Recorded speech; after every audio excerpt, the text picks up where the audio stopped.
Hello everyone, welcome to my YouTube channel. आप सभी का स्वागत है हमारे आज के इस वीडियो में। दोस्तों, आज के इस वीडियो में डिस्कस करने वाले हैं रिप्रोडक्शन सिस्टम का पार्ट 2। दोस्तों, आज जो मेनली बात करने वाले हैं वो करने वाले हैं दोस्तों ह्यूमन रिप्रोडक्शन सिस्टम। ठीक है, मानव प्रजनन तंत्र के बारे में जितना भी आप क्वेश्चन बन सकते हैं दोस्तों इससे रिलेटेड एग्जाम में, सारे इस वीडियो में कवर करके चलेंगे। यहाँ से अगर आप इस वीडियो को बहुत ध्यान से देख लेते हैं तो दोस्तों क्वेश्चन आपका इसमें से जो भी पूछा जाएगा आप इजीली कर पाएंगे। ठीक है, एग्ज़ाम में आपसे कोई भी क्वेश्चन इसका नहीं छूटेगा। ठीक है, तो दोस्तों आपको क्या करना है, हमेशा की तरह दोस्तों वीडियो बहुत छोटी सी रहेगी, इन्फॉर्मेशन आपको पूरी मिलेगी, तो मेक श्योर आप वीडियो एंड तक जरूर देख लेना। और अगर आप चैनल पर नए हैं तो चैनल को सब्सक्राइब जरूर कर लेना, साथ ही बेल आइकन को जरूर प्रेस कर लें ताकि आने वाले वीडियोज़ की नोटिफिकेशन आप लोगों तक पहुँचती रहे। और दोस्तों हमारे टेलीग्राम ग्रुप से जरूर जुड़ जाएँ, सारे नोट्स और PDF वगैरह आपको उस टेलीग्राम ग्रुप में अवेलेबल मैं कराता रहता हूँ। ठीक है, तो चलिए दोस्तों स्टार्ट करते हैं आज की इस वीडियो को। देखिए, मानव जनन या फिर ह्यूमन रिप्रोडक्शन। देखिए, मानव जनन तंत्र लैंगिक प्रकार का होता है। ठीक है, कल मैंने आपके साथ डिस्कस किया था कि रिप्रोडक्शन सिस्टम जो है वो दो टाइप का होता है। एक होता है दोस्तों आपका असेक्सुअल या फिर अलैंगिक, उसको आप बोल सकते हैं, और दूसरा होता है आपका सेक्सुअल या फिर लैंगिक, आप उसको बोल सकते हैं। ठीक है, तो दोस्तों जो मानव प्रजनन तंत्र होता है वो होता है आपका लैंगिक प्रकार का वो होता है। ठीक है, दूसरा अगर हम बात करते हैं दोस्तों दूसरे पॉइंट के बारे में, जब दो जनक विपरीत लिंग वाले यानी कि एक आपका नर और दूसरा मादा, ठीक है, जनन प्रक्रिया में भाग लेते हैं तथा नर और मादा युग्मक या फिर गैमेट जिसको बोलते हैं में युग्मन होता है, तो यह लैंगिक जनन दोस्तों कहलाता है। ठीक है, तो चलिए दोस्तों आगे बढ़ते हैं। देखिए, मानव जनन या फिर ह्यूमन रिप्रोडक्शन जो होता है दोस्तों, देखिए इसके बारे में 2-3 पॉइंट और यहाँ पर लिखे गए हैं। मनुष्य अधिकांश स्तनधारियों की तरह विविपेरस यानी कि जो गर्भ में अंडे के स्थान पर भ्रूण का विकास होता है दोस्तों, उसको हम बोलते हैं विविपेरस। ठीक है, जो दोस्तों आपके जैसे पक्षी होते हैं दोस्तों, आपके जितने भी बर्ड्स होते हैं आपके, वो अंडे देते हैं। ठीक है, और उस अंडे से बच्चा जो है वो दोस्तों डेवलप करते हैं। ठीक है, लेकिन ह्यूमन में दोस्तों क्या होता है, गर्भ के अंदर ही अंडे के स्थान पर दोस्तों भ्रूण का विकास होता है और उससे दोस्तों बच्चे का डेवलपमेंट होता है। ठीक है, देखिए यहाँ पर एक बात लिखी गई है कि विविपेरस ह्यूमन को बोला जाता है। किसको बोलते हैं विविपेरस? गर्भ में अंडे के स्थान पर भ्रूण का जिसमें विकास हो। ठीक है, और एक बात और यहाँ पर लिखी गई है दोस्तों, ओविपेरस। ऐसे जानवर जो अंडे देते हैं उनको हम बोलते हैं दोस्तों ओविपेरस। ठीक है, इंसान किसको देते हैं दोस्तों जन्म? आपके सीधे बच्चे को जन्म देते हैं। और दोस्तों पक्षी क्या करते हैं? आपके अंडे देते हैं, फिर उनसे बच्चे को डेवलप करते हैं। ठीक है, तो चलिए थोड़ा सा और आगे बढ़ जाते हैं दोस्तों। देखिए यहाँ पर एक बात लिखी गई है कि मनुष्य जो है वो एक लिंगी है, ह्यूमन आर यूनिसेक्सुअल। एक लिंग का मतलब क्या होता है दोस्तों? देखिए ये पॉइंट लिखा गया है यहाँ पर, एक लिंगी जीव वे जीव होते हैं जो केवल नर युग्मक शुक्राणु या मादा युग्मक या फिर अंडाणु पैदा कर सकते हैं, लेकिन दोनों कभी नहीं। ठीक है, इसका देखिए सिंपल लैंग्वेज में अगर आप इसको समझे तो दोस्तों जैसे मेल होते हैं तो दोस्तों उनमें जो बच्चे को डेवलप करने के लिए बनते हैं दोस्तों वो होते हैं आपके शुक्राणु। ठीक है, ऐसा नहीं होता है कि शुक्राणु और अंडाणु दोनों एक ही बॉडी में जो है दोस्तों पाए जाएं। ठीक है, मानव में ऐसा नहीं होता है। मानव में या तो आपको नर मिलेंगे या फिर मादा मिलेंगे। ठीक है, या फिर आप कह सकते हैं इसको कि जो नर होते हैं उनमें शुक्राणु का फॉर्मेशन होगा और दोस्तों मादा में आपका अंडाणु का फॉर्मेशन होता है। ठीक है, इसको सिंपल सी इतनी लैंग्वेज में आप समझ के चलें, आगे बढ़ते हैं। देखिए, अगर मैं बात करता हूँ प्रजनन के चरण या फिर फेजेस ऑफ रिप्रोडक्शन, दोस्तों इसके अलग अलग फेजेस होते हैं, अलग अलग को हम पढ़ के चलेंगे, अलग अलग को समझ के चलेंगे एक पॉइंट को। ठीक है, सबसे जो पहला पॉइंट होता है दोस्तों वो होता है आपका युग्मक जनन या फिर गैमेटोजेनेसिस, इसको आप बोल सकते हैं इंग्लिश में। ठीक है, देखिए सबसे पहले आप इसको पढ़िए आराम से। युग्मक जनन जो होता है आपका दोस्तों डिंब और शुक्राणुओं युग्मकों के निर्माण को जेमेटो आपका जेनेसिस कहा जाता है। ठीक है, देखिए डिंब जो बनता है वो फीमेल्स में बनते हैं और दोस्तों शुक्राणु जो बनते हैं, स्पर्म जो बनता है वो मेल्स में बनते हैं। ठीक है, इतना सा आपको याद रखना है। देखिए अगर मैं एज क्राइटेरिया की थोड़ी सी बात करता हूँ दोस्तों, मनुष्य में शुक्राणु और अंडाणु बनने की जो न्यूनतम आयु होती है, यौवनारंभ जिसको बोलते हैं, वो 11 से 18 साल तक होता है। ठीक है, पुरुषों में शुक्राणु बनने की जो अधिकतम आयु होती है दोस्तों, जिसको बुढ़ापा भी आप बोल सकते हैं, 60 से 65 साल तक ये होता है। ठीक है, तो दोस्तों जो स्पर्म का फॉर्मेशन होता है पुरुषों में वो 60 से 65 साल तक आपका हो सकता है, उसके बाद नहीं होता है। ठीक है, अगर मैं बात करता हूँ दोस्तों महिलाओं में अंडाणु बनने की अधिकतम आयु कितनी होती है दोस्तों, इसको बोलते हैं हम 50 वर्ष। ठीक है, महिलाओं में जो अंडाणु या फिर एग का फॉर्मेशन होता है वो 50 साल तक आपका होता है। उसके बाद जो आपका एग का फॉर्मेशन होना होता है दोस्तों वो बंद हो जाता है, ठीक है, जिसको हम बोलते हैं रजोनुवृत्ति, ठीक है। 50 वर्ष की आयु में जब एग्स का फॉर्मेशन होना बंद हो जाता है फीमेल्स बॉडी में, तो उसको हम बोलते हैं दोस्तों रजोनुवृत्ति, ठीक है। ये पॉइंट आपको याद रखना है। देखिए दोस्तों थोड़ा सा और आगे बढ़ते हैं। देखिए दूसरा जो आपका फेज होता है, आपका सेकंड स्टेप होता है दोस्तों, वो होता है आपका वीर्य रोपण, ठीक है। नर युग्मकों का मादा जननांग क्षेत्र में स्थानांतरण आपका क्या कहलाता है दोस्तों, आपका वीर्य रोपण कहलाता है दोस्तों। ड्यूरिंग सेक्स या फिर सेक्स के दौरान दोस्तों जो मेल स्पर्म होता है दोस्तों वो आपका फीमेल बॉडी में एंटर करता है, और दोस्तों जो आपके अंडाणु बनते हैं फीमेल्स बॉडी में उसको वो फर्टिलाइज कर देता है, ठीक है, उसमें वो चिपक जाता है और उसको फर्टिलाइज कर देता है, ठीक है। देखिए ये तो मैं आपको एक एक स्टेप बता रहा हूँ, फिर मैं आपको पूरा एक साथ एक ही बार बताऊँगा क्या क्या स्टेप इसमें होते हैं, ठीक है। तो चलिए आप ध्यान से बस वीडियो में बने रहें, सब कुछ आपको समझ में आ जाएगा और सारे पॉइंट आपके क्लियर हो जाएंगे, ठीक है। थर्ड जो पॉइंट होता है दोस्तों वो होता है आपका फर्टिलाइजेशन या फिर निषेचन, ठीक है। देखिए फीमेल बॉडी जो होती है दोस्तों उसमें ऐसे करके दो दोस्तों आपकी होती हैं ओवेरी, ठीक है, जिनको अंडाशय हम बोलते हैं, ठीक है। यहाँ पर आपका बीच में पाया जाता है दोस्तों गर्भाशय, ठीक है, ऐसे, और यहाँ पर ये होता है दोस्तों आपका फैलोपियन ट्यूब, ठीक है। देखिए दोस्तों फीमेल्स में जो मेंस्ट्रुअल साइकिल होती है दोस्तों, माहवारी चक्र जिसको हम बोलते हैं हिंदी में, उसमें क्या होता है दोस्तों, यहाँ पर एग का फॉर्मेशन होता है, ठीक है। एक आपकी राइट वाली ओवेरी होती है और दूसरी होती है आपकी लेफ्ट वाली ओवेरी, ठीक है। 28 दिन का दोस्तों वो चक्र होता है, उसमें पूरा जो एग है वो डेवलप होता है, और उसके बाद मेंस्ट्रुअल साइकिल जो होती है दोस्तों उसके ज़रिए ये पूरा फूट के बाहर निकल जाता है, ठीक है। अब देखिए ये क्या होता है दोस्तों, एक जो एग बनता है दोस्तों एक बार आपका बनता है लेफ़्ट साइड में और दूसरी बार बनता है दोस्तों आपका राइट साइड में, ठीक है। दोस्तों इसको हम और डिस्कस करेंगे, ठीक है। एक मिनट आप ये समझ लीजिए पहले। अंडाणु एवं शुक्राणु का संलयन या फिर निषेचन जो कहलाता है दोस्तों, शुक्राणु और डिंब का निषेचन महिलाओं के फैलोपियन ट्यूब में होता है, ठीक है। फैलोपियन ट्यूब दोस्तों क्या होती है, ये होती है फैलोपियन ट्यूब, ठीक है। ये वाली इसको हम बोलते हैं फैलोपियन ट्यूब, ठीक। यहाँ पर दोस्तों बनते हैं आपके एग्स, ठीक है, और ये होता है आपका दोस्तों यूटेरस या फिर गर्भाशय जिसको हम बोलते हैं, ठीक है।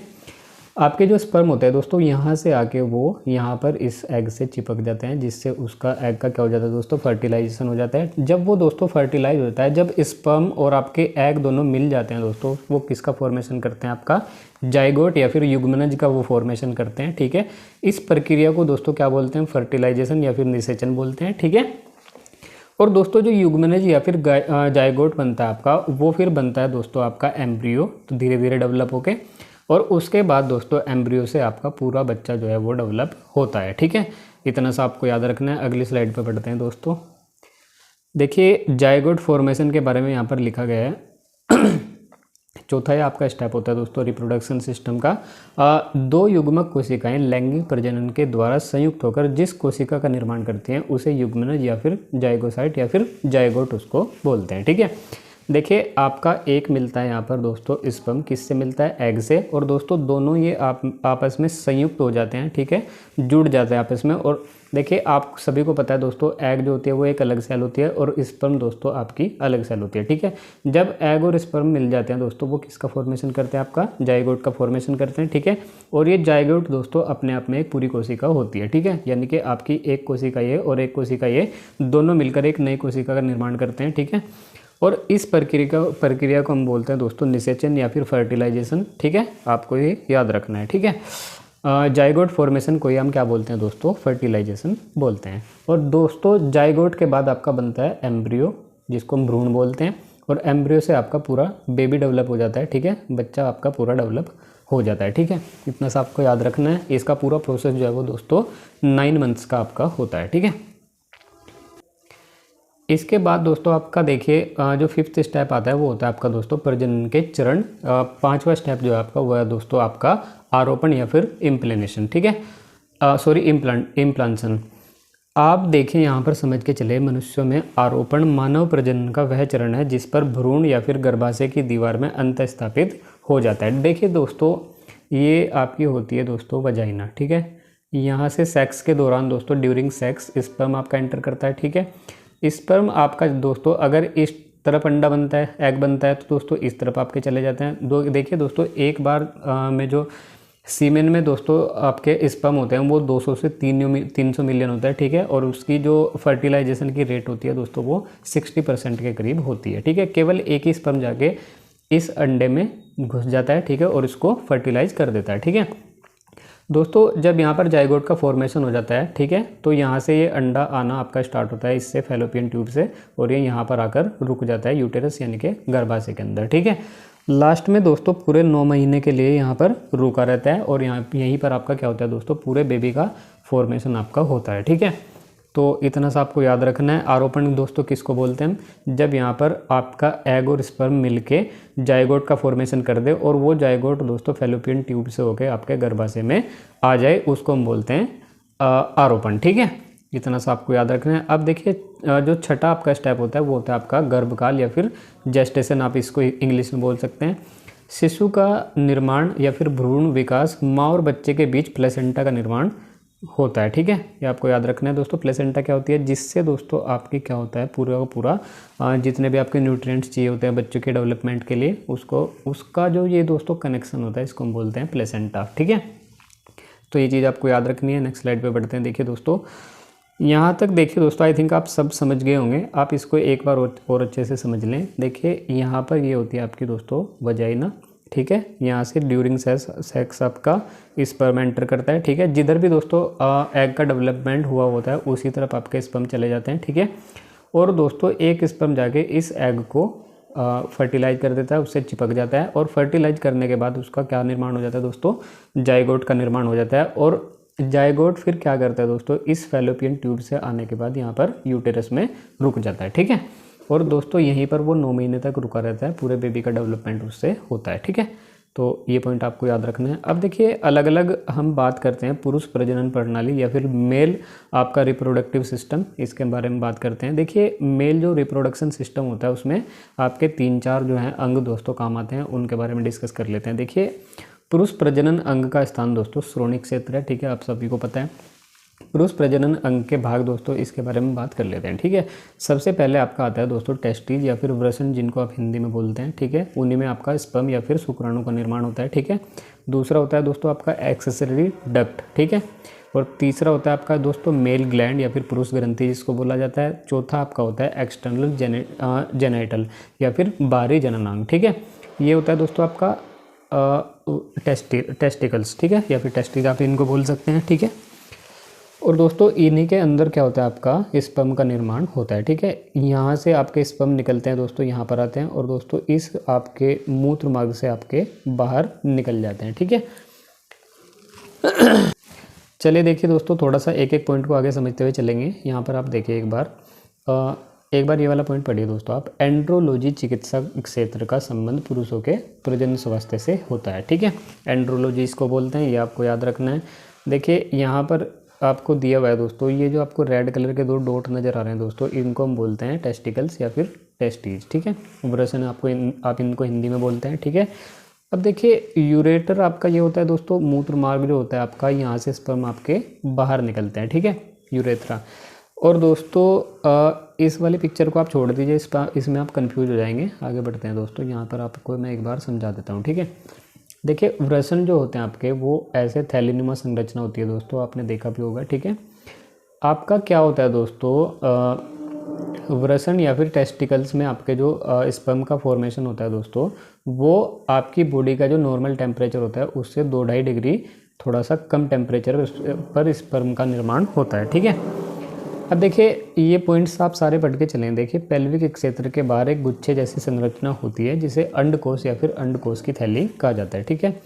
एक जोड़ी वृषण इनमें दोस्तों आपके पाए जाते हैं, 1 पेयर टेस्टिज इसमें होते हैं। शुक्राणुओं का निर्माण या फिर वृषण में इनका निर्माण होता है, ठीक है, ये मैंने आपको बता दिया है। शुक्राणु शरीर के तापमान से 2.5 डिग्री कम तापमान पर बनते हैं, ठीक है। शरीर का तापमान लगभग कितना होता है दोस्तों आपका 37 डिग्री सेल्सियस होता है। तो दोस्तों आपका जो स्पर्म का फॉर्मेशन होता है वो 34.5 या फिर 35 डिग्री के करीब आपका स्पर्म का फॉर्मेशन होता है, ठीक है। ये चीज़ आपको याद रखनी है।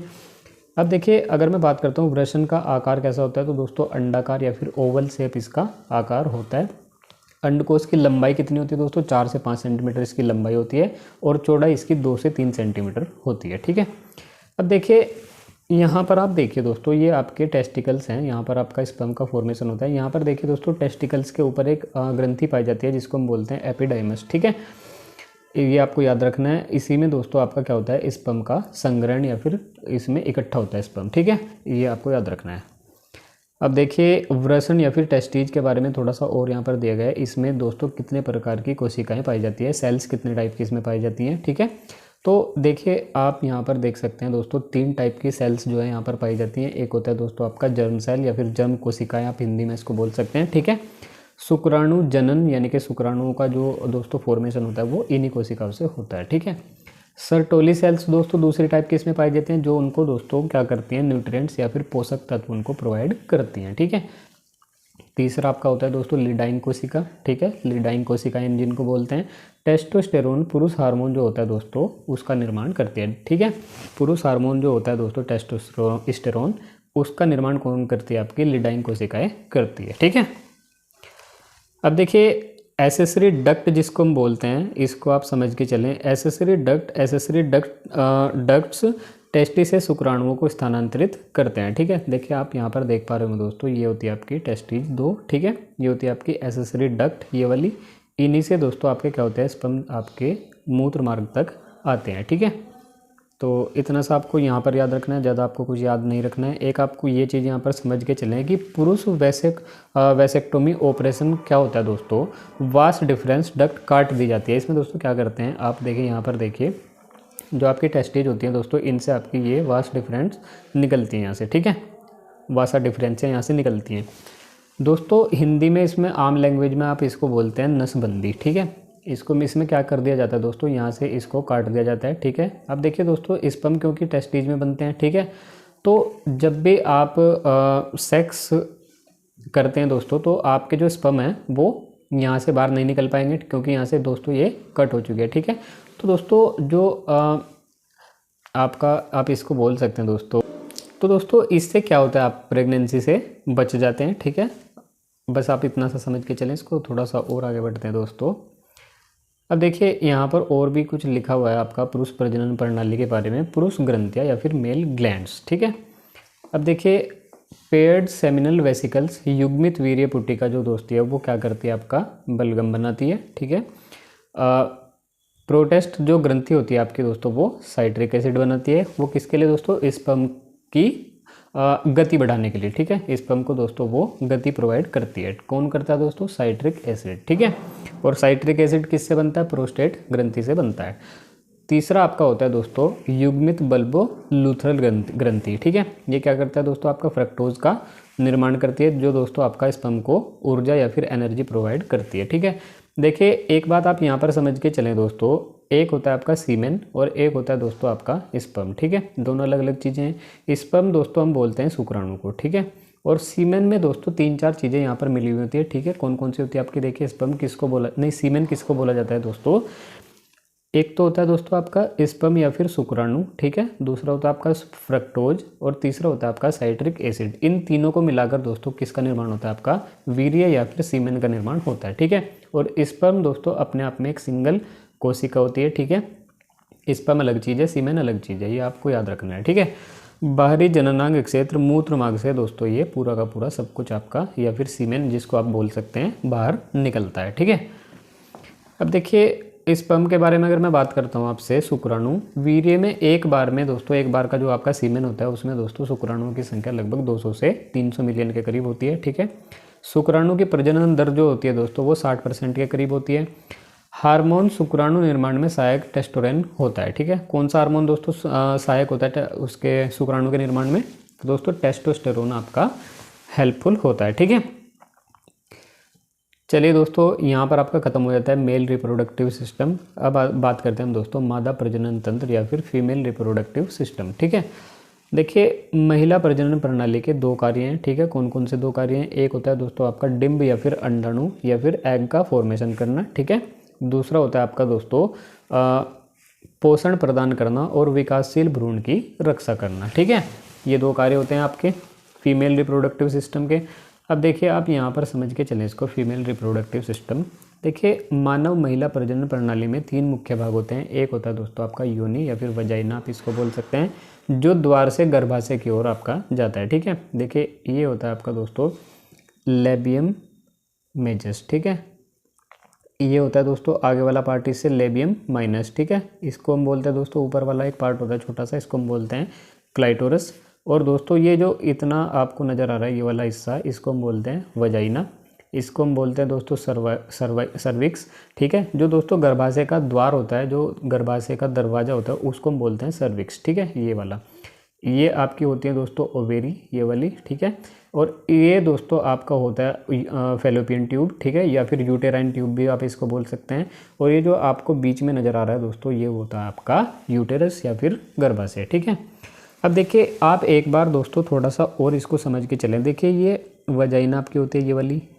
ठीक है, ये इसका दोस्तों आपका क्या होता है, द्वार होता है। ठीक है, ड्यूरिंग सेक्स जो दोस्तों आपका स्पर्म एंटर करते हैं वो यहाँ से एंटर करते हैं। ठीक है, यहाँ से जाने के बाद दोस्तों वो क्या करते हैं, जिधर भी एग का फॉर्मेशन होता है दोस्तों वहाँ पर वो चले जाते हैं। ठीक है, मान लीजिए आपका एग का फॉर्मेशन इस साइड होता है। ठीक है, तो क्या होता है दोस्तों, यहाँ पर जो एग का डेवलपमेंट होता है उसमें स्पर्म एक घुस जाता है और उसको क्या कर देता है दोस्तों, फर्टिलाइज उसको कर देता है। ठीक है, अब देखिए फर्टिलाइज होने के बाद स्पर्म और आपका एग मिलकर किसका निर्माण करते हैं, जाइगोट या फिर युग्मनज का निर्माण करते हैं। ठीक है, और उसके बाद ये दोस्तों फैलोपियन ट्यूब से होता हुआ यहाँ पर गर्भाशय में आपका आ जाता है, यूटेरस में आपका आ जाता है। ठीक है, यहीं पर दोस्तों वो क्या होता है दोस्तों 9 महीने तक यहीं पर आपका रहता है और उसके बाद उसका बच्चे का डेवलपमेंट पूरा होता है। ठीक है, अब देखिए गर्भाशय का क्या कार्य होता है दोस्तों, जो विकासशील भ्रूण को रखता है। ठीक है, अंडा से जो महिला के डिंब का उत्पादन करता है, इन्हीं को हम दोस्तों ओवेरी को अंडा से बोलते हैं। ठीक है,